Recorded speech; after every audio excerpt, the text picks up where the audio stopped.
சரிங்களா?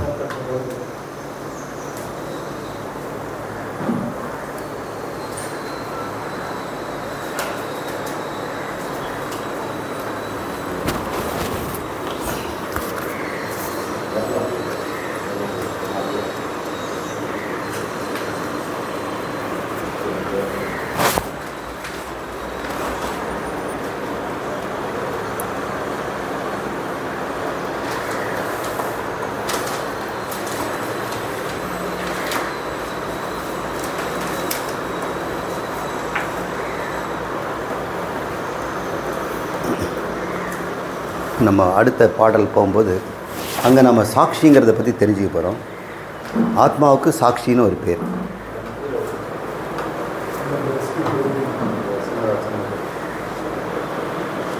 நம்ம உடம்பில் இருக்கக்கூடிய 5 கோஷங்களை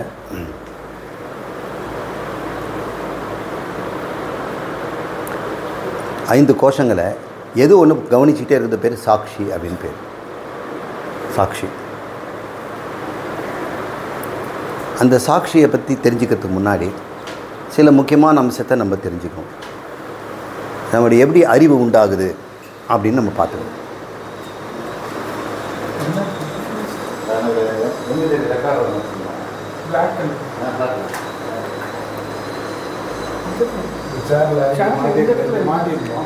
சரிங்க, அப்புறம் பார்த்துக்கலாம்.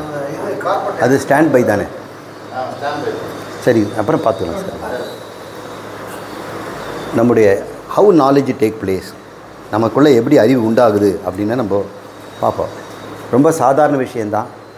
அன்றாடம் நம்ம நிறைய கற்றுக்குறோம். ஆனால் எப்படி அது நடக்குது நம்ம உள்ள அப்படின்னு நமக்கு தெரியல. அந்த அறிவு தோன்றும் முறை அப்படிங்கிறது நம்ம பார்ப்போம். சயின்ஸில் இது எப்படி வேணால் விளக்கலாம். சயின்ஸில் ஒரு ப்ராப்பர் எக்ஸ்ப்ளனேஷன் அங்கே இல்லை. வேதாந்தத்தில் அது எப்படி சொல்லப்பட்டிருக்குது அப்படின்னு நம்ம பார்க்கணும். நமக்கு 3 சரீரம் இருக்குதுன்னு நம்ம தெரிஞ்சுக்குவோம். ஒன்றுக்குள்ளே ஒன்று அப்படின்னு நினச்சிக்கோங்க. எப்படி வந்து ஒரு ரப்பர் டயரு, அதுக்குள்ளே ஒரு டியூபு, அதுக்குள்ளே நிறைய காற்று, 3 அம்சங்க இருக்குது. அதுபோல் நம்மக்கிட்டேயும் 3 அம்சங்களை சொல்கிறோம். அதில் கிராஸாக இருக்கக்கூடிய இந்த உடம்பு, தொட்டு உணர்ந்து எடையுடைய இந்த மாமிச உடம்பை ஸ்தூலம் அப்படின்றோம்.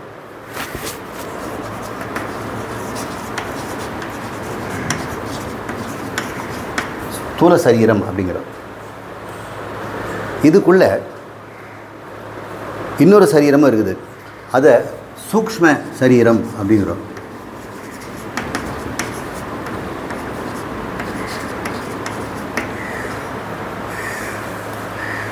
இன்னொரு சரீரம் இருக்குது, அது காரண சரீரம்.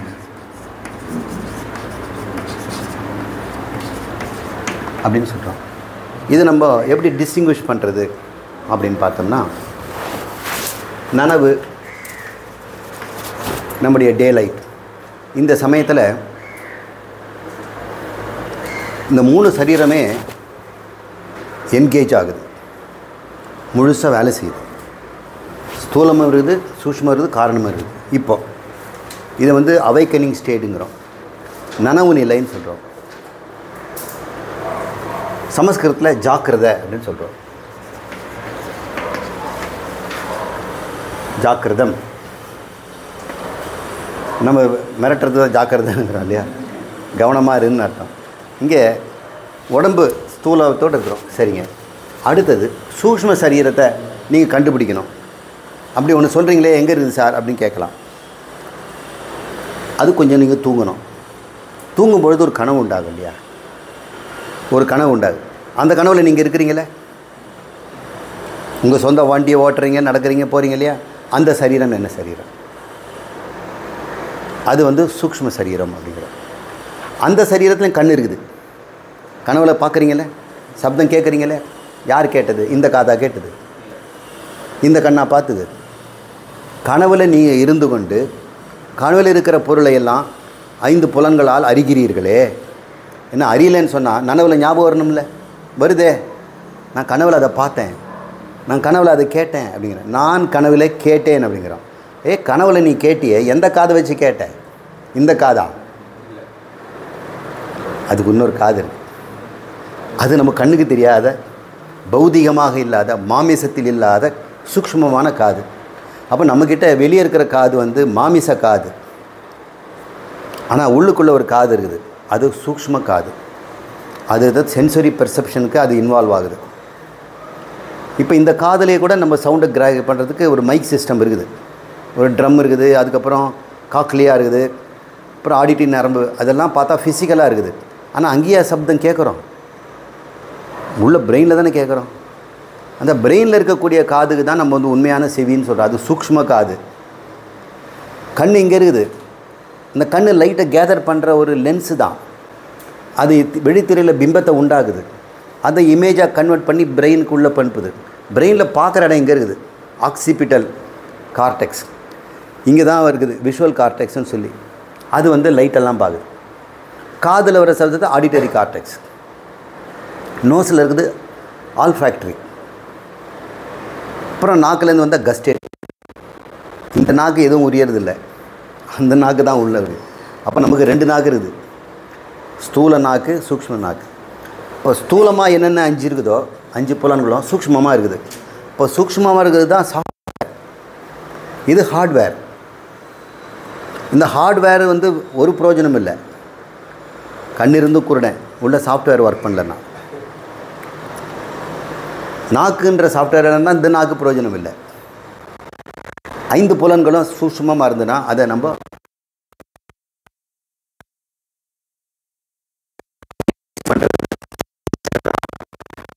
அப்போ அங்கே சாப்பிட்ற பொருளும் சூக்ஷ்மமான உணவை தான் சாப்பிட்றோம். சூக்ஷ்மமாக அது வந்து அது ஒரு நிலை நமக்கு இருக்குது. சாஃப்ட்வேர் கிளஸ்டர் ஒரு சிஸ்டம் நம்மகிட்ட இருக்குது. இந்த சாஃப்ட்வேர் மட்டும் என்னென்ன இருக்குதுன்னு பார்த்தோம்னா 5 ஞானேந்திரியங்கள்னு சொல்கிறோம் இல்லையா? கண், மூக்கு, காது. இந்த ஞானத்தை கிரகிக்கிறதுனால, அறிவை பெறுவதனால ஞான இந்திரியம்னு பேர். செயலை செய்வதற்கு ஒரு 5 கருவி இருக்குது, அது கர்ம இந்திரியங்கிறோம். இப்போ பேசுகிறது ஒரு கருவி, எடுக்கிறது கையில் கருவி, நடக்கிறது காலில் கருவி, மலஜலம் கழிவுறது ஒரு கருவி, இனவருத்தி செய்வது ஒரு கருவி. இது மாதிரி 5 கருவி இருக்குது. அறிவதற்கு கருவி அது இன்புட். கண், காது, மூக்கு, தோல், இதெல்லாம் 5 இன்புட் சாதனங்கள், உள்ளிடும். கை, கால், பேச்செல்லாம் என்ன பண்ணுறது? அவுட்புட்டு. எப்படி நமக்கு சிஸ்டம் கம்ப்யூட்டர் கொடுக்குறோமோ அதே மாதிரி சாஃப்ட்வேரில் இன்புட்ஸ் சாஃப்ட்வேர் இருக்குது, அவுட்புட் சாஃப்ட்வேர் இருக்குது. ப்ராசஸிங் சாஃப்ட்வேர் வேணுமில்ல? இந்த இன்புட்டுக்கு ஏற்ற மாதிரி அவுட்புட்டை கோஆர்டினேட் பண்ணுறதுக்கு அது பேர் தான் மைண்டு, அதை மனங்கிறோம். இப்போ கனவில் வந்து சூக்ஷ்ம சரீரம் இங்கே இருக்குது. இது வந்து ஸ்தூலமான உடம்பு. சூக்ஷ்மமாக இருக்கிறது வந்து மனம் ப்ளஸ் 5 கர்ம இந்திரியம், கா ஈன் போட்டேன், ப்ளஸ் 5 ஞான இந்திரியம், ஞா ஈ. இந்த தொகுதிக்கு பேர் தான் சூக்ஷ்ம சரீரம்னு பேர். இது சாஃப்ட்வேர், இது ஹார்ட்வேர். காரண சரீரம்னு ஒன்று இருக்குது. அது என்ன சார் அப்படின்னா, ஆழ்ந்து உறங்கிட்டீங்க. இப்போது கனவு, உறக்கம்.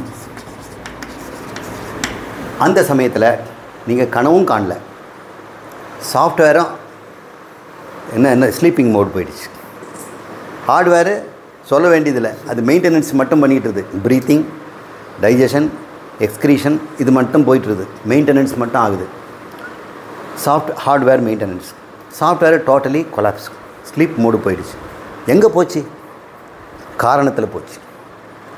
அது வந்து சுருங்கி ஒரு இடத்துல கிளஸ்டர் ஆகி சேர்ந்துருச்சுன்னா அதை வந்து காரணம்னு சொல்கிறோம். ஏன்னா அங்கேருந்து தான் சூக்ஷ்மம் வருது, சூக்ஷ்மத்துக்கு அப்புறம் ஸ்தூலத்தில் வருது. இப்போ காரண சரீரம்னு ஒரு தனி சரீரம் இல்லை, சூக்ஷ்ம சரீரம் தான். ஸ்லீப் மோடில் அது எதையும் அறியாமல், இன்னும் நம்ம தூங்கி எழுந்தவுடனே என்ன சொல்கிறோம்? எதுவும் தெரியலைங்க அப்படின்னு சொல்கிறோம். அப்படின்னா எதுவும் தெரியலன்னு உனக்கு தெரிஞ்சுதா? நீ வந்து இல்லைன்னு சொன்னால் எதுவும் தெரியலன்னு சொல்ல மாட்டேல்ல. அப்போ எதுவும் தெரியாமல் ஒருத்தன் இருந்தான், அப்போ அவன் தெரிபவனாக தானே இருந்தான், அப்போ அறிவுடையவன் தானே இருந்தான். அப்புறமேட்ட என்ன சொல்கிறான்? ஆனந்தமாக இருந்தேங்கிறான். அப்போ அனுபவத்தை தான் நம்ம நினைவுபடுத்த முடியும். நீங்கள் அனுபவத்தை நினைவச்சிருப்பீங்களா? நீங்கள் இது வரைக்கும் அனுபவிக்கலை, உங்கள் நினைவில் வருமா? அது அனுபவம் தான் நினைவு வரும். அப்போ கனவில் நீங்கள் உறக்கத்தில் நீங்கள் இருந்திருக்கணும், அனுபவிச்சிருக்கணும். அதைத்தான் நீங்கள் முழித்த பிறகு நல்லா தூங்குனாங்க, ஆனந்தமாக தூங்குனா எதுவுமே தெரியாது. பஸ்ஸு ஏறினது தான், இறங்கும் போது கடலூரில் ஏறினா மழை ஓன்னு கொட்டுது அப்படின்னு சொல்கிறான், எதுவுமே தெரியாதுங்கிறான். அந்த ஒரு நிலை காரண சரீரங்கிறான். இந்த காரண சரீரம் வந்து எல்லா சாஃப்ட்வேருமே ஜிப்டு டுகெதர், ஜிப் பண்ணி சேர்த்து வச்சுட்டாங்க. அன்சிப் ஆச்சுன்னா, ஃபுல்லாக அன்சிப் ஆச்சுன்னா நனவு, செமி கான்ஷியஸாக அன்சிப் ஆச்சுன்னா அது கனவு. அது வந்து அர்த்த விகாசம் அப்படிங்கிறாங்க. அர்த்த விகாசம்.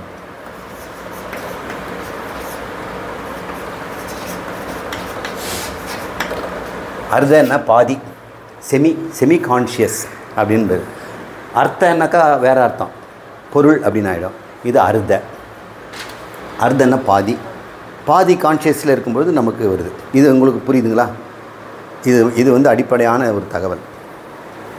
சரிங்க, நாம் பேச வந்தது அறிவு எப்படி உண்டாகுது, நாம் எப்படி அறிகிறோம். ஒரு மனுஷன் தலையை வரைகிறேன்,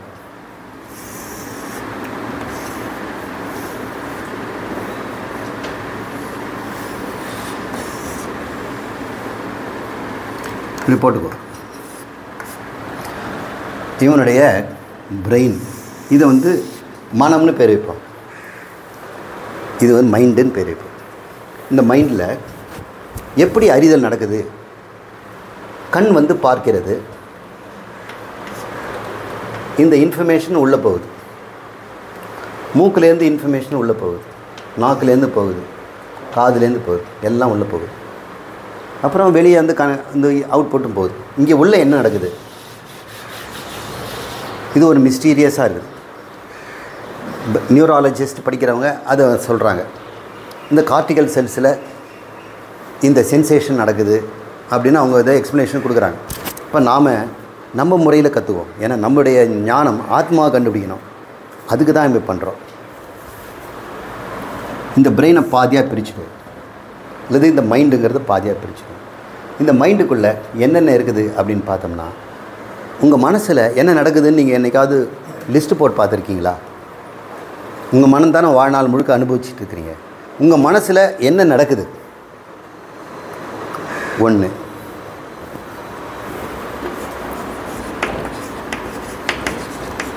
பிரத்யயம், பெர்செப்ஷன் நடக்குதா? கண்டினியூஸாக பெர்சீவ் பண்ணிகிட்டே இருக்கிறீங்க இல்லையா? எதெல்லாம் பெர்சீவ் பண்ணுறீங்க? உலகத்தில் நடக்கிறதெல்லாம் பெர்சீவ் பண்ணுறீங்க. உங்களையும் பெர்சீவ் பண்ணிட்டு தானே இருக்கிறீங்க. கால் வலியே நீங்கள் பெர்சீவ் பண்ணுறீங்க, முட்டி மடங்கிருக்குதுன்னு தெரிஞ்சிருக்கீங்க, தலை கலைஞ்சிருக்குதுன்னு பெர்சீவ் பண்ணுறீங்க, நாக்கு வறண்டு போகிறதுங்கிறது பெர்சீவ் பண்ணுறீங்க. You are perceiving yourself and also the external world. இது கண்டினியூஸாக நடக்குது. யார் செய்கிறது? மைண்டு தான் பண்ணுது. கண்டினியூஸாக நம்ம உடம்பு அது வந்து வாட்ச் பண்ணிக்கிட்டே இருக்குது. யூரின் வராமல் இருக்குது, போயிட்டு வந்துடலாம். டாய்லெட் வரா மாதிரி இருக்குது, போயிட்டு வந்துடலாம். எல்லாம் பர்சீவ் பண்ணிகிட்டு இருக்குது இல்லையா? உள்ளேயும் பர்சீவ் பண்ணுது, வெளியும் பர்சீவ் பண்ணுது. அப்போ அது பேர் பிரத்யயம். அந்த ஃபங்க்ஷன் நம்ம மைண்டில் எப்போ நடக்குது. 2வது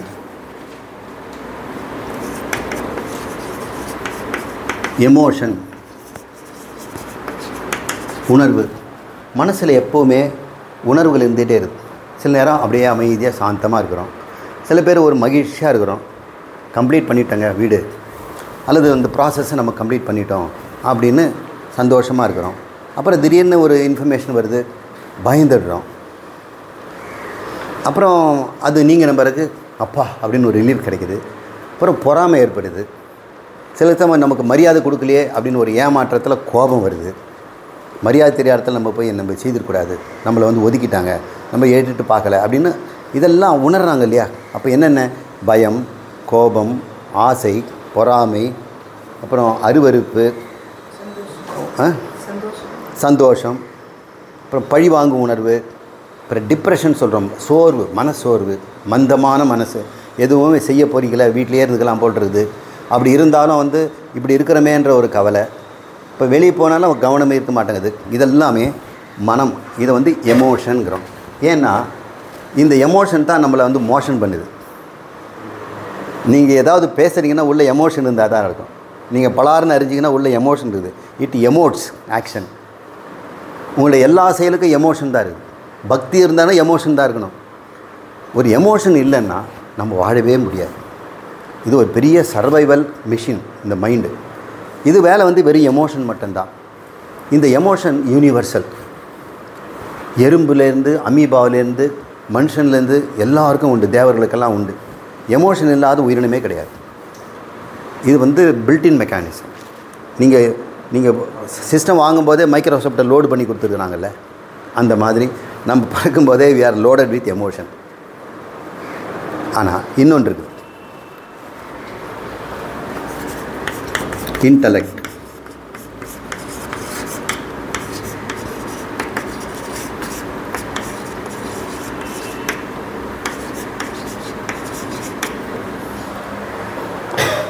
பிரத்யேக புலன்னு சொல்லுவோம், மனசை வந்து உணர்வுன்னு சொல்லுவோம், இன்டலெக்ட்னுங்கிறத புத்தின்னு சொல்லுவோம். இப்போ நம்மக்கிட்ட இன்னொரு பார்ட் இருக்குது, இந்த புத்தி குழந்தையில இருக்காது, மனம் மட்டும்தான் இருக்கும்.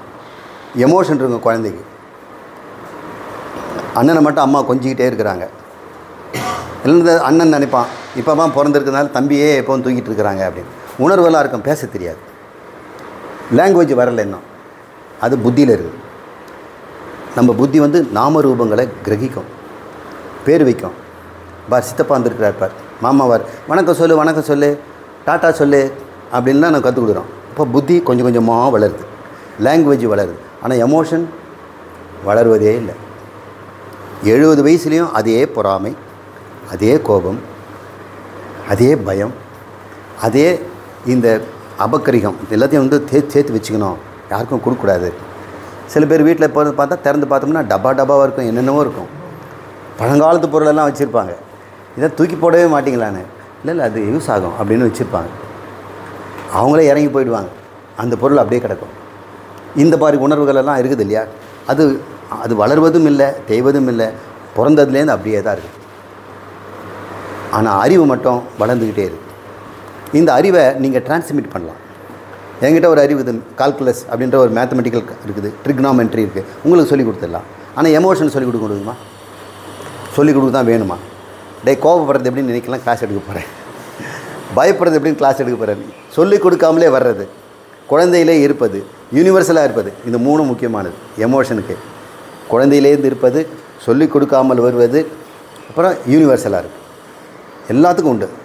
மனிதனுக்கு மட்டும் இல்லை, குரங்குக்கு, எறும்பு கூட கோபம் இருக்குது, நறுக்குன்னு கடிச்சிடும். அதுக்கும் பயம் இருக்குது, ஓடும். பள்ளி இப்படி எவ்வளோ பயம் ஓடுது பாருங்கள். இதெல்லாம் நம்முடைய உள்ளே நடக்கிற ப்ராசஸ். நம்ம சாஸ்திரம் எல்லாம் பங்கு போட்டு வச்சிருக்குது. இதெல்லாம் நம்ம சைக்காலஜி படிக்கிறவங்களோ நியூராலஜி படிக்கிறவங்களோ கற்றுக்க வேண்டிய பாடம். இப்போ தான் மேப் பண்ணுறாங்க பிரெயினை. இதெல்லாம் பிரெயினில் எங்கே இருக்குதுன்னு இப்போ மேப் பண்ணுறாங்க. 3வது 4வது சிந்தனம். இது வந்து சித்தம்னு பேர், அல்லது இது நினைவு அப்படின்னு சொல்கிறோம். நம்முடைய மனசில் முக்கியமான பகுதி நினைவு பகுதி. எல்லாம் ரொம்ப ரொம்ப முக்கியமானது இல்லையா? நினைவு இருந்தால் தான் யோசித்து பார்க்க முடியும். அன்னைக்கு எப்படி வாழ்ந்தோம், அன்றைக்கி நடந்த நிகழ்ச்சிகள் என்னென்ன அப்படியெல்லாம் எடுத்து ரீகலெக்ட் பண்ணுறோம். இன்றைக்கி படித்த படிப்பு, நாம் இன்றைக்கி முழுதும் நம்ம பழகின பழக்கம்லாம் இன்னும் பல காலத்து அப்படியே நினைவு இருக்கும். எங்கே உட்காந்து என்ன பேசணும்னு, இதெல்லாம் சித்தம்ங்கிற மெமரி.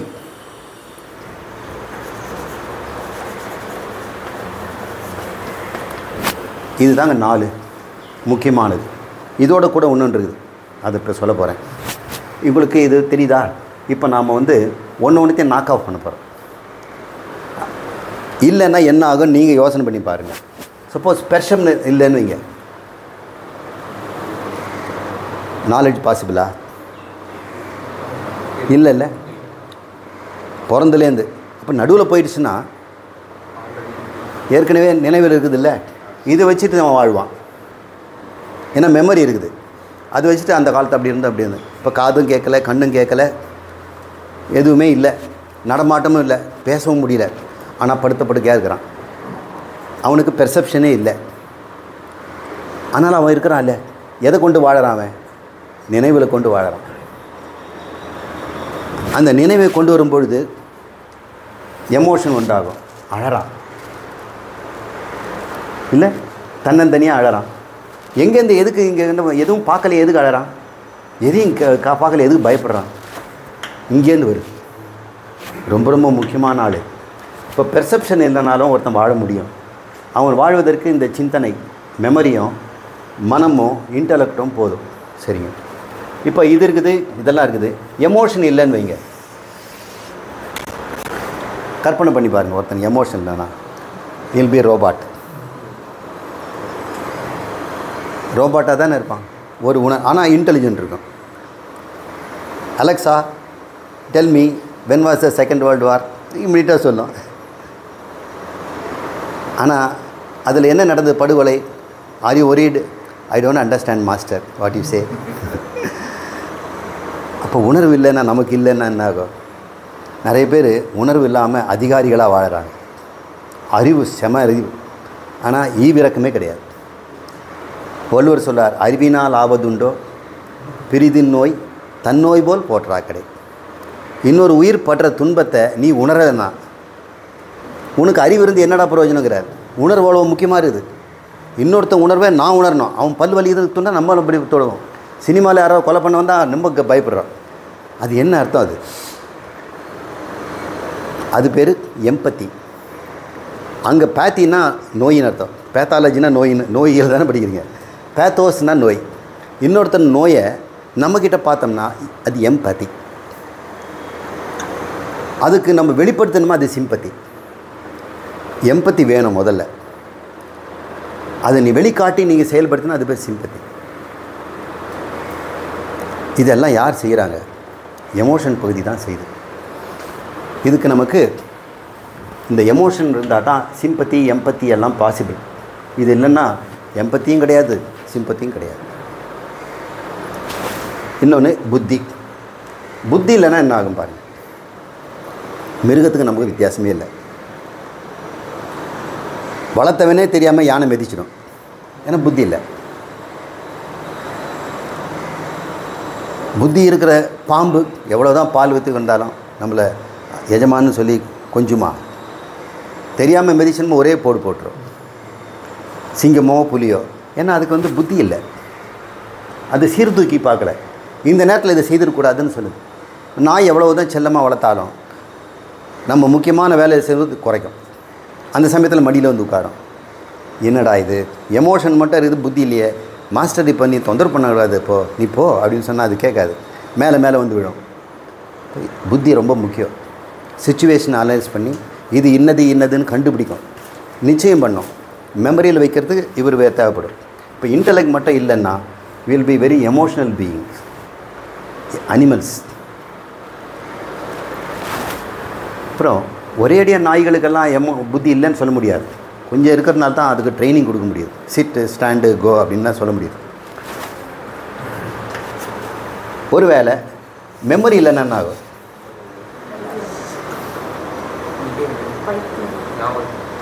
பைத்தியமா? ஒன்றுமே நடக்காது. உங்களுக்கு யார் உங்கள் பேர் என்ன சார்னா நினைவு இல்லைம்பா. நீங்கள் ஆம்பளையான்னு கேட்டால் அப்படின்னா இது சாப்பாடுங்கன்னா எமோஷன் தான் இருக்கும், ஆனால் நினைவு இருக்காது. இந்த நினைவு இருந்தால் தான் இதை பார்த்தோம்னா நம்ம அழணும், இதை பார்த்தா சிரிக்கணும். எதை பார்த்தாலும் சிரித்தா என்ன செய்கிறது? அப்போ அவனுக்கு நினைவு போச்சுன்னு தான் அர்த்தம். அப்போ அவன் சித்தம் கலங்கியவன் சொல்கிறான். ஈ லாஸ்ட் இஸ் மெமரி. மெமரியில் மொத்தமாக அழிஞ்சு போனால் தான் டேஞ்சர். சில பேருக்கு சில பக்கத்தை காணும். ஒரு படம் எடுத்தால நடுவில் சில பக்கத்தை காணும். ஒரு 4 வருஷத்துக்கு அவனுக்கு மெமரியே இல்லை. அப்போ அவன் படுற பாட்டு பாரு. இப்போ மொத்தமே நமக்கு சித்தம் இல்லைன்னா எந்த ஆர்கனிசமும் சர்வைவ் ஆகாது.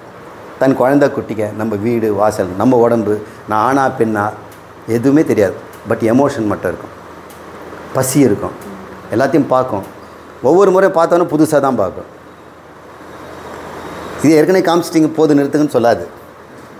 சில பேர் வயசானவங்களை சாப்பாடு கொடுத்தோன்னே காலிலேருந்து பட்னியாக இருக்கிற யாரும் காஃபி தண்ணி கூட கொடுக்கல அப்படின்னு சொல்லுவாங்க.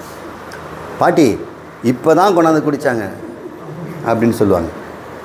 எப்போ அப்படின்னா இங்கே பாரு டம்ளர் கூட இது பக்கத்துலேயே இருக்குது. அது யாரோ குடிச்சு வச்சது, நான் குடிக்கல. நான் பார்த்துருக்குறேன். அவங்களுக்கு அல்சைமருங்கிறாங்க. ஏன்னா அந்த மெமரி இருக்கிற ஏரியாவில் பொத்தல் ஆயிடுச்சு பிரெயின். நடுவில் கொஞ்சம் பக்கத்தை காணும். ஆனால் உணர்வுகள் மட்டும் இருக்கும். பைசா இங்கே இருந்தாலும் எடுத்து உள்ளே வச்சுடுவாங்க. இந்த பாட்டியை வந்தால் ஜாக்கிரதையாக இருங்க, பர்ஸை திறந்து எடுத்துரும்.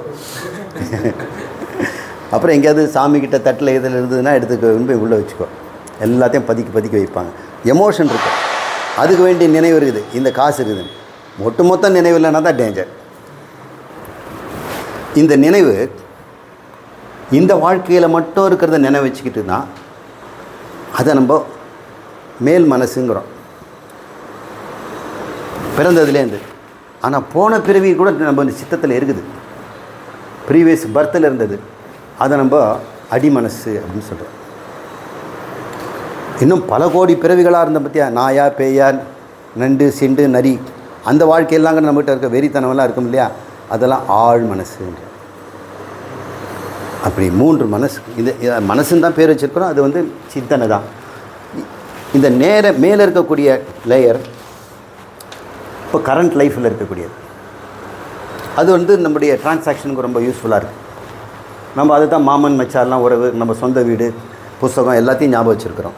இது கீழே இருக்கிறது வந்து சென்ற பிறவியில் நடந்த நிகழ்வுகள். இதில் ஒரு வேளை ஒருத்தர் அடிமை வாழ்க்கை வாழ்ந்திருக்கலாம், பூட்டி அறையிலேயே 20 வருஷம் வச்சுருக்கிறாங்க, அங்கேயே செத்து போயிட்டான். சோறு தண்ணியெல்லாம் கொடுக்கறதில்ல, அடிப்பாங்க, துன்புறுத்துவாங்க. இப்படிலாம் சில காட்சிகளை நம்ம பார்க்குறோம். இப்படி ஒருத்தன் வாழ்ந்தான்னா இந்த பிறவியில் இங்கிருந்து அவனுக்கு எமோஷன்ஸ் வெளியே வரும், மெமரியெல்லாம் போயிடும். அவன் படித்த படிப்பெல்லாம் அந்த பிறவியோடு போயிடும். ஆனால் எமோஷன் போகாது.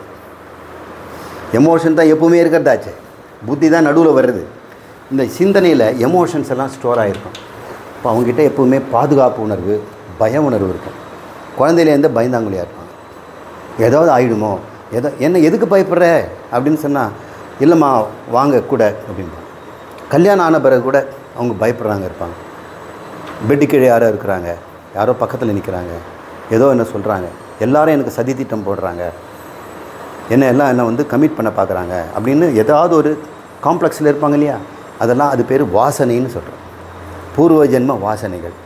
அதனால தான் நமக்கு ஒருத்தர் மேலே பார்த்த உடனே பாசம் வருது, ஒருத்தர் மேலே இதுக்கு என்னன்னு தெரியாமல் கோபம் வருது. சில இடங்களுக்கு போனோன்னா இங்கே இருந்துடலான்னு ஒரு ஆசை வருது, சில இடத்துல ஏண்டா போனோன்னு இருக்குது. எல்லோரும் சந்தோஷமாக இருக்க, இவன் மட்டும் அப்படியே நடுங்கிக்கிட்டு இருப்பான். ஒரு சாத்தனூர் டேமுக்கு போகிறோம், எல்லோரும் தண்ணியில் குதிச்சுக்கிட்டு இருக்கான், ஒருத்தர் அப்படியே நடுங்கிட்டு இருக்கிறான். என்னடா ஆச்சுன்னு சொல்லி, ப்ளீஸ் என்னை வந்து இங்கே வீட்டுக்கு போகலான்னு. ஏன் என்னாச்சு, அந்த தண்ணி டேங்கை பார்த்தா பயப்படுறான். பூர்வ ஜென்மம். நீர் மூழ்கி செத்துருப்பான், நெருப்பில் போய் செத்துருப்பான், மேலே உயரத்துலேருந்து விழுந்து செத்துருப்பான், விஷக்கடியில் செத்துருப்பான், பல பேர் சேர்ந்து கொன்று இருப்பாங்க. இதெல்லாமே ஆழ் மனசில் பதிந்திருக்கும். இதெல்லாம் இந்த சித்தம் நம்முடைய இந்த ஆத்ம ஞானத்தில் க்ளீன் பண்ண வேண்டிய பகுதி இதுதான். நம்முடைய எல்லா அறிவையும் இது கெடுத்துடும். நீங்கள் பிரம்மம்னு நான் எத்தனை தடவை சொல்லி கொடுத்தாலும் புத்தியில் இதெல்லாம் சீர்தூக்கி பார்த்து நினைவுலே வச்சுக்குவீங்க. ஆனால் இந்த ஆழ் மனசுலேருந்து போய் நம்பாத, நீ காப்பாற்றிக்க, பழைக்க தெரிஞ்சுக்க. இவங்க வரட்டு வேதாந்தம் என்றாங்க, நீயாவது பிரம்மமாகுது. தேவையில்லாமல் அது பயத்தை கொடுக்கும், தேவையில்லாமல் நம்ம சந்தோஷத்தை கெடுக்கும். எப்பயுமே அது வந்து ஜாக்கிரதை உணவில் இருக்கும். அப்போது இதுக்கு ஒரு டெக்னிக் இருக்குது. இது வந்து வாசனா சயம்ன்ற முறையில் அதை நீக்குவோம். அப்புறம் மனோன்வாசம்லாம் பார்ப்போம், வேறு நேரத்தில் அது பார்ப்போம். இதுக்கும் கீழே இருக்கக்கூடிய ஆழ் மனசில் இருக்குது, அது வந்து நம்ம இன்ஸ்டிங்க்ட்னு சொல்கிறோம். ஆழ இருக்குது. அதில் என்னென்ன பாதுகாப்பு உணர்வும் இன்ப நாட்டமும். எப்பொழுதுமே இந்த ஆழ இருக்கக்கூடிய மனசில் சித்தத்தில் 2 ஃபீலிங் இருக்கும். ஒன்று சர்வைவல் அண்டு என்ஜாய்மெண்ட். வாழ்க்கையை அனுபவிக்கணும், நீண்ட நாளும் வாழணும். இது எல்லாருக்கும் இருக்குது இல்லை. ஞானிக்கும் கூட எவ்வளோதான் நியாயம் இருந்தாலும் இந்த சரீரத்தை காப்பாற்றிட்டு இன்பம் அனுபவிக்கணும். சரீரத்தை மட்டும் விட்டுடாத, அது இன்பம் தரும் சாதனம். அது இவன் என்ன சொல்கிறான், சரீரம் நான் அல்ல, நான் பிராமணன் அல்ல, சத்திரியன் சொல்கிறான். ஆனால் ஆழ் மனசில் என்ன சொல்லுது, அது எப்பவுமே நம்மளை புத்தியை கேட்காம மேலே வந்துடும். புத்தி அப்படியே தள்ளி விட்டுட்டு இது மேலேருந்து உணர்வாக நிற்கும். என்ன சொல்லும்? காப்பாற்றிக்க, காப்பாற்றிக்க, எடுத்து வச்சுக்க, எதுக்கு இவ்வளோ கொடுக்குற, அதில் கொஞ்சம் பத்திரப்படுத்தி வச்சுக்க, ஏன் இப்படி கமிட் பண்ணிக்கிற, இது மாதிரியெல்லாம் நம்ம ஆழ் மனசுலேருந்து எண்ணம் வரும். அப்போ நம்ம லிபரேட் ஆகலைல்ல. எவ்வளவு தான் அறிவு நம்மக்கிட்ட புத்தியில் இருந்தாலும் we are not liberated from our own self. இன்னும் ஒன்று சரீரமாக நிறுத்தி ஒரு இடத்துல இருக்கக்கூடிய ஒரு அபலை மனிதனாகத்தானே அது வச்சிருக்குது. இப்போ இங்கே ஆழ இருக்கக்கூடியது என்னென்ன? பாதுகாப்பு உணர்வும் இன்ப நாட்டமும், என்ஜாய்மெண்ட். அதான் அர்த்த காமம்னு சொல்லும். திருவள்ளுவர் சொல்கிறார் இல்லையா, பொருளும் இன்பமும். எல்லா உயிருக்கும் என்ன வேணும்? பொருளும் இன்பமும். அறம், பொருள், இன்பம். பொருள் தேடுதல் எதுக்கு? பாதுகாப்பு இல்லை. எல்லாரும் பொருள் தேடி வச்சுருக்காங்க எதுக்கு? பாதுகாப்புக்கு தானே. நாளைக்கு உதவும், நாளைக்கு அப்படின்னு. ஏன்னா 7 தலைமைக்கு வச்சுருப்பான், நாளைக்கு உதவான். 7 தலைமைக்கு வேண்டிய பொருள் அப்பவும் கூட பயப்படுறான். ஏய், நீ வச்சுருக்கிறது பார்த்தா உன் சந்ததிக்கு இந்த 7 தலைமுறைக்கு இருக்கிற காசு வச்சுருக்கிறிய, இருக்கட்டும் இன்னும் கூட சேர்த்து வை அப்படிங்கிறான். இப்போ பயம் போகிறதில்ல. இல்லை, பாதுகாப்பு உணர்வு இருக்குது. அது அர்த்தம்ன்றாங்க, அது பொருளுங்கிறார் திருவள்ளுவர். அதை பற்றி ஒரு அத்தியாயமாக எழுதியிருக்கிறார். அப்புறம் காமம், இன்பத்து பால். இது ரெண்டும் ஆழ் மனசில் எப்பவும் இருக்கிறதுனால இதுலேருந்து விடுபட வேண்டியதும் கஷ்டமாக இருக்குது. இதை ப்ராசஸ் பண்ணணும். இதுக்கு தான் நிதித்தியாசனம் தேவை. எவ்வளவு தான் சிரவணம் இருந்து இந்த வேதாந்தத்தை கேட்டாலும், எவ்வளோ தான் மனநம் இருந்து லாஜிக்கலாக கன்க்ளூஷன் பண்ணாலும், உங்களுடைய ஆழ் மனசில் இருக்கக்கூடிய அந்த பாதுகாப்பு உணர்வும் இன்ப நாட்டமும் உன்னை எப்பொழுதும் மனிதனாகவே வைத்திருக்கும். உன்னை பிரம்மமாகவோ தெய்வ நிலைக்கோ உன்னை கொண்டு போகவே விடாது. அது மிருகத்துக்கு எல்லா உயிருக்கும் இருக்கின்றது. இதை நம்ம வெல்லணும்னா இதுக்கு ஒரு சாதனை. அதுக்கு பேர் வைராக்கியம்னு பேர். வைராக்கியம், விவேகம் அப்படின்ற 2 நம்ம சாதன சதுஷ்டயம் படிப்போம் இல்லையா, அங்கே பார்ப்போம். விவேக, வைராக்கியம். விவேகத்தால் இதை அறிந்து கொண்டு வைராக்கியத்தால் இதை வெல்லணும். இதெல்லாம் சாதனத்தை நம்ம சொல்லும்பொழுது நம்ம புரிஞ்சுக்குவோம். ஏதாவது போட்டுக்கலாம். இது அன்கான்ஷியஸ் மைண்டு, இது சப்கான்ஷியஸ் மைண்டு, இது கான்ஷியஸ் மைண்டு. இதுதான் கீழே இருக்குதான் சர்வைவல் இன்ஸ்டிங். இவன் தற்கொலை பண்ணிக்கிறது மலை உச்சியில் போய் விழ போனால் கூட முள்ளு குத்துனா காலை எடுத்துக்குவான். அது உடம்பு அது சர்வைவல் இன்ஸ்டிங் காட்டும். தற்கொலை பண்ணும்போது 1000 தடவை யோசிப்பா, இந்த கயிறு ஸ்ட்ராங்காக இருக்குமா அப்படின்னு. இது எல்லாருக்குமே இருக்கக்கூடியது. சரி, இப்போ மனசை பற்றி நல்லா தெரிஞ்சுக்கிட்டோம் இல்லையா. இப்போ அறிவு எப்படி நடக்குதுன்னு பார்ப்போம்.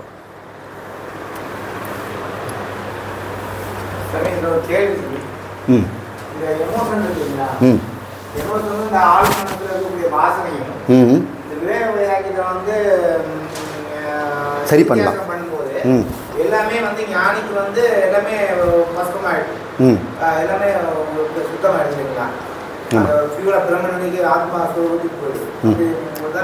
ஆமாங்க, அப்போ தானே விடுபட்டு வாழ முடியும்.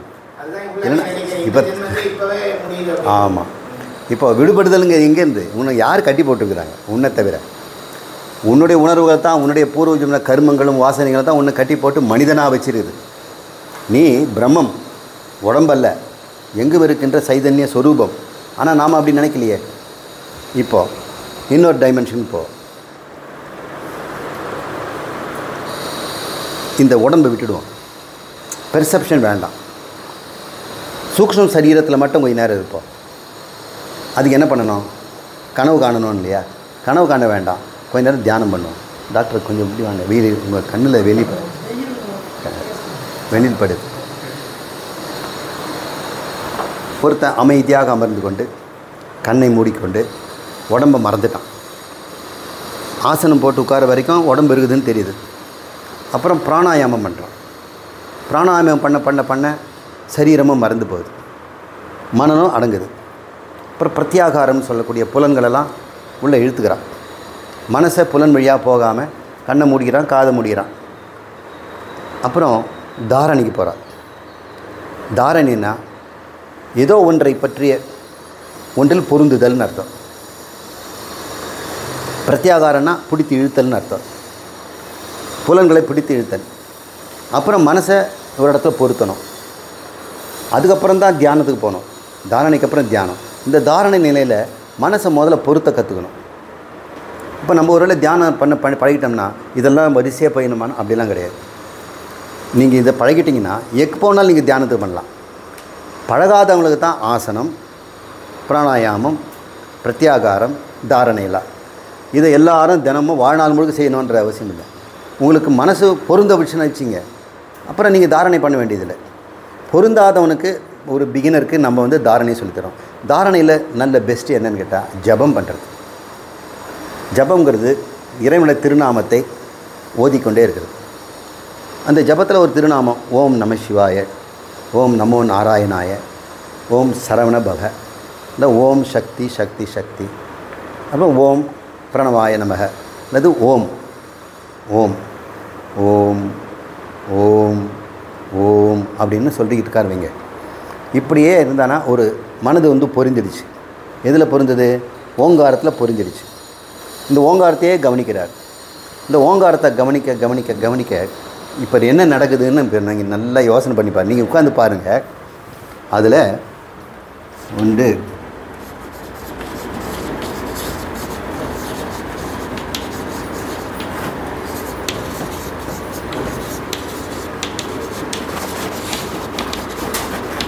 இப்போ உங்கள்கிட்ட ரெண்டு நடக்குது. அமைதியாக இருக்க, கண்ணு இருட்டாக இருக்குது, தனிமையில் இருக்கிறீங்க, ஓங்காரத்தை மட்டும் கவனிக்கிறீங்க. உங்களுடைய ஓங்காரத்தை வாயில் விட நீங்கள் சொல்லலை, மனசுக்குள்ளேயே ஓம்னு சொல்லுறீங்க. மனசுக்குள்ளே ஓம்னு வரும்பொழுது இந்த ஓம் என்பதை நாம ரூபம்னு சொல்லுவோம். அது நாமம் தானே, ஒரு பேர். அதுக்கு ஒரு ரூபம் இருக்குது இல்லையா? ரூபம்னா ஒரு டைமிங், ஒரு 2 செகண்டு நிற்குது. ஓம் 2 செகண்ட். அப்போ அது ஒரு எல்லை இருக்குது. அது வந்து ரூபம்னு சொல்கிறோம். அது ஒரு நாமம். நாம ரூபம் இருக்குது இல்லையா? எங்கே இருக்குது? அது உங்கள்கிட்ட தான் இருக்குது. நீங்கள் உங்கள்கிட்டயே நாமரூப அம்சம் இருக்குது. அதை கவனிக்கிற ஒன்று இருக்குது பின்னாடி. அது சைதன்ய அம்சம்னு பேர். அது பேர் சைதன்ய அம்சம். இதை நீங்கள் கவனிக்க தெரிஞ்சாதான் சாட்சி என்னன்னு புரியும். இன்றைக்கி போய் செய்து பாருங்கள். ஓம்னு சொல்லும் பொழுது ஓம், அந்த ஓமை வந்து நாமரூபம் அம்சம்னு சொல்லுவோம். இங்கே ஓம் கூட வேண்டாம். கோயம்புத்தூருக்கு போயிட்டு வீடு திருமண வரைக்கும் நடந்த நிகழ்ச்சிகளை எண்ணி பாருங்கள். இங்கே வந்துட்டு நீங்கள் வீட்டுக்கு போயிட்டீங்க, அந்த நிகழ்ச்சிகளை ஒரு 1/2 hour ஃப்ளாஷ்பேக் போடுங்க. போடும்போது என்ன ஆகும்? ஊர், தெருவு, வீடு, நடந்ததெல்லாம் இதெல்லாம் நாமரூப அம்சம். ஏதோ நான் ஊர் பேர், அங்கே இருக்க உருவங்கள் இதெல்லாம் இருக்குது. இந்த அம்சம் இருந்துகிட்டே இருக்குது இல்லையா? இந்த எண்ணங்கள் கண்டினியூஸாக நூல் மாதிரி இருக்குதா? ஒன்று விட்டுட்டு இன்னொரு விட்டுட்டு தானே வருது. இப்போ ஓம் சொல்லும்போது ஓம் மௌனம், அப்புறம் ஓம் மௌனம் ஓம். அப்போது நாமரூப அம்சம் தோன்றுது, மறைஞ்சுது. நாமரூப அம்சம் தோன்றுது, மறையுது. இது தோன்றி மறையும் அம்சம்னு வச்சுக்கோ. இது ரெண்டுமே தோன்றி தோன்றி மறையுது. சைதன்யம் அந்த ஓம்னு சொல்லிவிட்டு அடுத்த ஓம் நடுவில் இருக்குதில்ல, அந்த கவனிக்கிறது ஒன்று இருக்குதே, ஒன்று அறிவு சொரூபமாக கவனிச்சிட்டு இல்லையா? அதில் எந்த எண்ணமும் இல்லைல்ல. எண்ணங்களெல்லாம் நாமரூப அம்சம். இங்கே ஓங்காரத்தை உதாரணம் சொன்னேன். நீங்கள் வந்து நடந்த நிகழ்ச்சியில் எண்ணி பார்க்கும்போது பஸ்ஸில் ஏறினது, டிக்கெட் வாங்கினது, இறங்குனது, விலாசம் கேட்டது, இதெல்லாம் பார்க்க ஒவ்வொன்றும் முடிஞ்ச பிறகு ஒரு சின்ன கேப். அந்த சின்ன கேப்பில் யார் இருக்கிறது? நான் தான் இருக்கிறேன். அவன் சரீரமும் இல்லை, உணர்வு எதுவும் இல்லை, நினைவுகள் எதுவும் இல்லை, வாசனைகள் எதுவும் இல்லை. வெறும் இந்த ஓங்காரன்ற எண்ணங்கள் மட்டும்தான் வருது. அந்த எண்ணங்கள் புத்தியிலேருந்து உண்டாகிட்டு இருக்குது. உணர்வு எதுக்காக இருக்குது? அதுக்கு தியானத்தில் என்ன உணர்வு இருக்குது? அமைதிங்கிற உணர்வு தான். பெர்செப்ஷன் இருக்குதா? நீங்கள் தான் கண் மூடியெல்லாம் உட்காந்துட்டேன், பெர்செப்ஷன் இல்லை. இப்போ நான் சொன்ன லிஸ்ட்டை பாருங்கள். பெர்செப்ஷனில் பிரத்யேகம் இல்லை, எமோஷனல் ஸ்டேட்டும் இல்லை, புத்தி மட்டும் வேலை செய்யுது. அப்புறம் சித்தம் அதை நினைவு எடுத்து கொடுக்குது. ஓம் ஓம் சித்தம் இருந்தால் தானே போயிட்டு வந்ததெல்லாம் நினச்சி பார்க்க முடியும். அப்போ சித்தம் வாசனை எல்லாம் கலந்து துண்டு துண்டாக வந்துக்கிட்டு இருக்குது. இதை ஒருவன் கவனிக்கிறான், கவனிச்சிட்டே இருக்கிறான். அவனு தான் சைதன்ய அம்சங்கிறோம். இதை மட்டும் நீங்கள் நல்லா மெடிடேட் பண்ணி பாருங்கள். மெடிடேஷனுடைய பர்பஸே தன்னை சாட்சின்னு கண்டுபிடிக்கிறதுக்கு தான். தன்னுடைய எண்ணங்களெல்லாம் நான் பார்த்து கொண்டிருக்கிறேன், நம்ம எண்ணத்தோடு கலந்தில்லை, எண்ணங்களை நான் கவனித்து கொண்டிருக்கிறேன், எண்ணங்களை வழி நடத்துகிறேன். இந்த எண்ணத்துக்கு அப்புறம் அந்த எண்ணம், அந்த எண்ணத்துக்கு அப்புறம் இந்த எண்ணம் அப்படின்னு வழி நடத்திக்கிட்டு இருக்கிறேன். அப்போ அந்த சாட்சி ஒருத்தர் இருக்கிறான்ல, அந்த சாட்சி மாறாமல் தோன்றாமல் அழியாமல் இருந்து கொண்டிருக்கிறான். அவனை வந்து சைதன்ய அம்சம்னு சொல்கிறோம். கூடவே எண்ணங்கள்னு சொல்லக்கூடிய ஓங்காரமும் மற்ற எண்ணங்களும் வருது, அது நாமரூப அம்சம். இது ரெண்டும் தனித்தனியாக இல்லை, ஒரே இடத்துல இருக்கிறதுனால நம்ம ஒன்று தான் கவனிக்கிறோம். எண்ணங்களை கவனித்தோமே தவிர பின்னாடி இருக்கிற சாட்சியை கவனிக்கலை. இல்லை, எப்படி வந்து செல்ஃபோனில் ஸ்க்ரீனும் இருக்குது, அதுபோல் இமேஜும் வருது. இப்போ இமேஜ் இல்லைன்னா ஸ்க்ரீன் மட்டும் இருக்குது கருப்பாக. அது மாதிரி உங்களுக்கு சாட்சி மட்டும் இருந்திருக்கிறாரா? எண்ணங்களால் நின்னா தானே வரும். எண்ணங்களால் என்ன நீங்கள் போயிடுவீங்களா? ஒருவேளை எண்ணங்களே இல்லைன்னா நீங்கள் இல்லாமல் போயிடுவீங்களா? ஓம்னு சொல்லிவிட்டு இன்னொரு ஓம் சொல்லும்போது நடுவில் நீங்கள் இல்லையா? இருந்ததால் தானே அந்த ஓம் மறைஞ்சதை பார்த்தீங்க, இந்த ஓம் தொடங்குறதை பார்த்தீங்க. ஒன்று உதித்ததையும் ஒன்று மறைந்ததையும், உதித்ததையும் மறைந்ததும் பார்க்குறவன் உதிக்காமல் மறையாமல் இருந்தானா முடியும்? இதெல்லாம் அசையும் இயக்கம், இதெல்லாம் வந்து இயங்கிக்கிட்டே இருக்குது, கண்டினியூஸ்லி இன் ஆக்ஷன். இது வந்து கண்டினியூஸ்லி இன் ஆக்ஷன், இது இன் ஆக்ஷன், இது இன் ஆக்ஷன். இப்போ நம்மக்கிட்ட இயங்குவதும் இருக்கிறது, இயங்காததும் இருக்குது நம்மக்கிட்ட நானுங்கிறதுல. இப்போ நானுன்னு நீங்கள் சொல்கிறதில்ல, இயங்கும் அம்சம்லாம் நாமரூபம். அது பிரத்யயம், எமோஷன், புத்தி, சித்தம் எல்லாமே என்ன? இயங்கும் அம்சம். அதை ஒன்று பார்த்துக்கிட்டே இருக்குதுல்ல சாட்சி. பகவத்கீதையில் சொல்லியிருக்காருல்ல, அசைவில் அசையாததை பார், அசையாதில் அசைவை பார் அப்படின்னு பகவான் சொல்கிறார். அவர் சொல்கிறார், see action in inaction and see inaction in action அப்படின்னு பகவத்கீதையில் ஒரு ஸ்லோகம் இருக்குது. அவர் இதை தான் மீன் பண்ணுறார். சங்கரர் பாஷையும் ரொம்ப அழகாக அதை விளக்கியிருக்கிறார். பகவத்கீதையில் நம்ம நெடிய பகுதி அதை எழுதியிருக்கிறோம். இதை நீங்கள் கண்டுபிடிச்சிட்டிங்கன்னா இதில் நீங்கள் யார்? இரண்டுமா நீங்கள்? இது வந்து போகிறது தானே, இது இல்லாமல் கூட நீங்கள் இருப்பீங்கள்ல, இது இல்லாமல் இது இருக்குமா? அப்போ இது சத்தியம் தானே. காலையில் பார்த்தோம் இல்லையா, இது இதை சார்ந்து இருக்குது, ஆனால் இது இதை சார்ந்து இல்லை. இது எப்பொழுதும் இருப்பது, இது தோன்றி தோன்றி மறைவது. அப்போ இது என்ன? இது மித்யா. பானை மாதிரி, இது மண். மண்ணிலிருந்து பானை தோன்றி, பானையை நிலைநிறுத்தி, பானை உள்ள இழுத்துது. எண்ணங்களெல்லாம் இந்த சைதன்யத்திலேருந்து தோன்றுச்சுன்னா வெளியே போயிடுச்சா? இல்லை.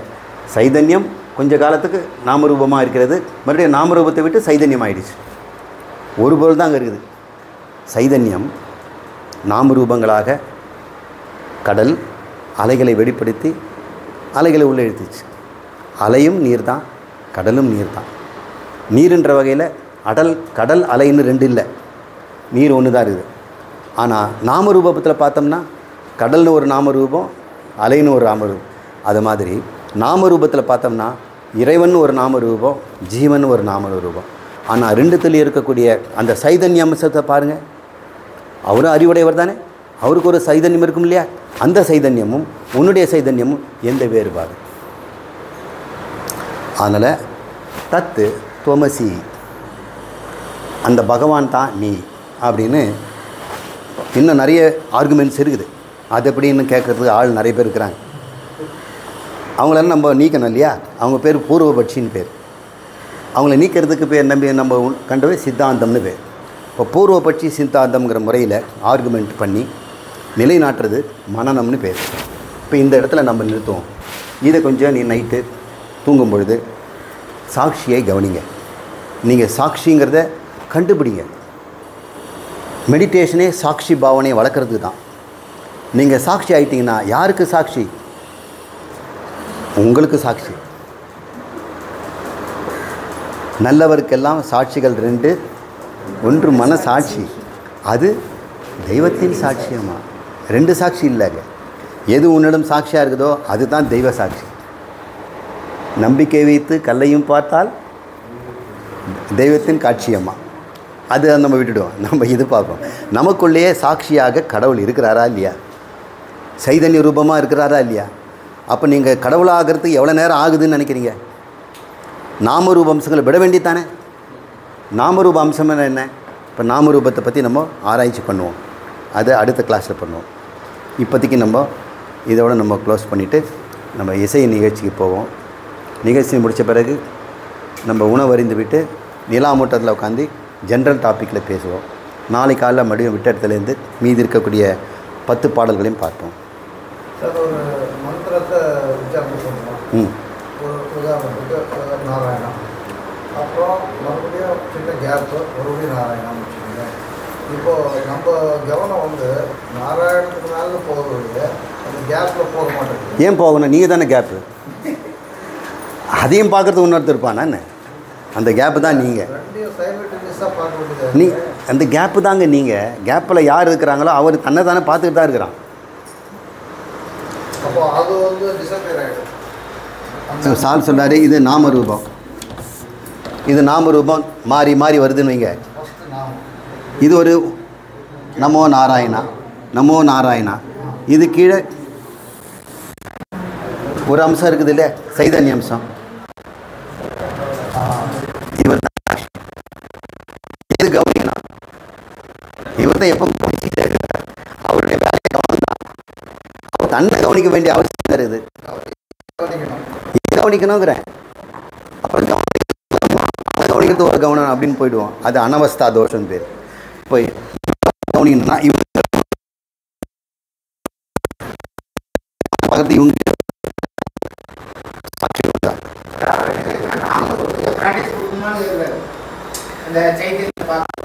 இது வந்து தோன்றி மறைந்த அலைகள். இதெல்லாம் அலைகள். இது கீழே இருக்கிற கடல் தான் நீங்கள் சைதன்யம். நீங்க கவனிக்கிறது யார் சொல்றீங்க?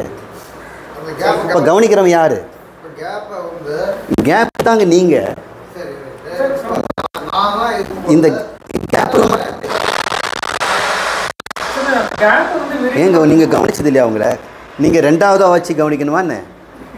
உங்களை இன்னொரு ஆளாக வெளியே வச்சு கவனிக்கணுமா என்ன? நாமரூபம் மாதிரி கவனிக்கிறதே நீங்கள் தான். நீங்கள் எப்பவும் உங்களை கவனிக்காமல் இருந்ததே கிடையாது. அதை நீங்கள் வந்து அறிவில் பூத்திங்க. அறிவில் தான் வச்சுக்க முடியும். நீங்கள் உணர்வில் மறுபடியும் அது உணர போனோம்னா உணர்வன் தான் சாட்சி. தன்னை எப்போ உணராமல் இருந்தால் அவன் எல்லாத்தையும் உணர்வன் தன்னை உணராமல் இருப்பான். என்ன இது மேலே இருக்கிற மிதக்கிற அத்தனையும் அவன் உணர்ந்தவன் தன்னை எப்படி உணராமல் இருப்பான்? அவன் உணர்வு ஸ்வரூபமே இருக்கிறான். அதுதான் போத ஸ்வரூபம், நித்திய போத ஸ்வரூபம், நித்திய உபலப்தி ஸ்தானம், எப்பொழுதுமே அவைலபிள். இது வந்து often available at a time. எப்பயாவது ஒரு சமயத்தான் அது தோன்றி தோன்றி மறையுது. ஆனால் இது எப்பவுமே அவைலபிள் தானே. கேப்பு இது வந்து இது அலைகள் முடிச்சுட்டு இன்னொரு அலை வரதுக்கு கேப்புன்னு இப்படி சொல்ல முடியும். அது நான் உங்களுக்கு புரியறதுக்காக ஒரு கேப்புன்னு சொன்னேன். கண்டினியூஸாக இருந்துகிட்டு தான் இருக்குது. கவனம் இருந்துகிட்டே இருக்குது. அந்த சாட்சி இருந்துகிட்டே இருக்கிறான். சாட்சியங்கள் தான் இல்லை. இருங்க, இது வந்து சாட்சி, இதெல்லாம் சாட்சியம் இல்லையா? சாட்சியம், சாட்சியங்கள் வந்து போகலாம், சாட்சி வந்து போவானா? அப்போ கேப்பில் யார் இருக்கிறது? சாட்சி. இங்கே சாட்சியத்துக்கு கீழே இருக்குது யார்? அவன் தான். அவன் எப்பவுமே இருக்கிறானே. அவனை எதுக்கு நீங்கள் பார்க்கணும்? அவன் தான் இருக்கிறவனாச்சு. அவங்க தான் நீங்கள் சாட்சியத்தை இன்னொருத்தவன் சாட்சி பார்ப்பானா? அப்போ இல்லைங்க, நீங்கள் சரியாக நீங்கள் சொல்கிறத கவனிங்க. தோன்றி மறைவது பார்ப்பு தான் சாட்சி. சாட்சி தோன்றி மறையாதவன். அவன் எப்படி நீங்கள் பார்க்க முடியும்? தோன்றி மறையிறத பார்க்கறதுக்கு தான் சாட்சி தேவை இல்லையா? யாருக்கு சாட்சின்னு பேர்? ஒரு சம்பவத்தை பார்த்து அந்த சம்பவத்தை முடித்து இன்னொரு சம்பவத்தை பார்த்தவங்க தான் சாட்சி. இவன் தான் சாட்சியாக இருந்துகிட்டு இருக்கிறானே, இவனை எதுக்கு கவனிக்கணும்? அவன் தான் கவன ஸ்வரூபமாக இருக்கிறானே. அவன் தான் வெரி வெரி வெரி எசன்ஸ், சைதன்யம் அவன். அது நீங்கள் ஒத்துக்கவே மாட்டீங்க. அதை நான் கவனிக்கணும்னு பார்க்குறீங்க. அந்த முயற்சியை விடுங்க. அந்த கவனிக்க முயற்சியும் அந்த சாட்சி தான். அவன் யாரை அப்போ கவனிக்கணும்னா சாட்சி தோன்றி மறைஞ்சால் கவனிக்கணும் இல்லையா? தோன்றி மறைகிறது தான் அவனோட பார்க்குற வேலை. இப்போ சாட்சியை நான் கவனிக்கணும்னு சொன்னால் சாட்சியும் தோன்றி மறையணும் இல்லை? தோன்றி சாட்சிக்கு சாட்சி இல்லை. அதுதானே திருஷ்யத்தில் திருக்குன திருஷ்யம் ஏவ, அது எப்பவும் திருஷ்யம் ஆவதே இல்லை அப்படின்னு நம்ம படிச்சிருக்கிறோம். உங்களுக்கு மறுபடியும் சொல்கிறேன், இது தொடர்ச்சியாக இருப்பது, இது விட்டு விட்டு இருப்பது, இதுக்கு தவிர இன்னொன்று இருக்குதுங்கிறீங்களா? இல்லை. இப்போது நீங்கள் கவனிக்க வேண்டியது எதை? மந்திரத்தை கவனிக்கணும். இப்போ உங்களை கவனிக்கணுமா? அவங்க கவனிக்க வேண்டியதே இல்லை. இப்போ நீங்களே சொல்லிட்டீங்க. அவன் கவனிக்க வேண்டியது, அவன் தான் கவனமே, அவன் தான் ஆத்மா, அவன் தான் பிரம்மம், அவன் அழிவதே கிடையாது. காட்டி கொடுக்கறதுக்கு மட்டும்தான் மந்திரம். அது கொடுத்துட்டு அது மறைஞ்சு போயிடுச்சு. குருநாதர் மாதிரி கோயில் அப்படி தானே பண்ணுறாங்க. முதல்ல திரை இருக்குது, திரையை விளக்குறாரு, குருக்கள் வராரு கோயிலில், தீபத்தை காட்டுறாரு. தீபம் தான் சாஸ்திரம். சாஸ்திரங்கிற வெளிச்சத்தில் உங்கள் சொரூபத்தை காட்டுறாரு பாருங்க அப்படின்னு. சூரிய வெளிச்சம் வேண்டாம், கற்பூர ஒளி பாருங்கள்.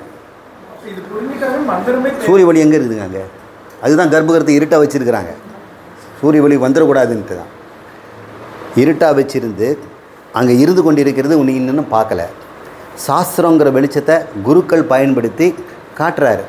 காட்டி முடிச்சோன்னே எல்லாம் இப்போ கற்பூரத்தை பார்க்குறாங்க, குருவை பார்க்குறாங்க, சாமியை பார்த்துட்டாங்க. அப்போ குருவும் போயிட்டார், கற்பூரமும் அணிஞ்சு போயிடுச்சு. அது வேலை முடிஞ்சுது. இப்போ இந்த எண்ணங்களெல்லாம் கவனிக்கும் பொழுது நான் சொல்லி கொடுத்தோடனே சாட்சி யாருங்கிறத கண்டுபிடிச்சிட்டிங்களா இல்லையா? சாட்சி யாருன்னு கண்டுபிடிச்சல, நான் தான் சாட்சி, ஆத்மா தான் சாட்சி. அதை தான் இப்போ அஸ்ஸாமலைக்கர் சொல்ல போகிறார். நான் சாட்சி அப்படின்னு சொல்ல போகிறார். எதுக்கு சாட்சி? எல்லாத்துக்கும் சாட்சி. என் மனதுக்கு சாட்சி, என் அறிவுக்கு சாட்சி, என் உணர்வுக்கு சாட்சி, என் உடைமைகளுக்கு சாட்சி, இந்த உலகத்துக்கு சாட்சி. ஒருவேளை கடவுளே வந்தாலும் அவரை காண்பவன் நான் தான்.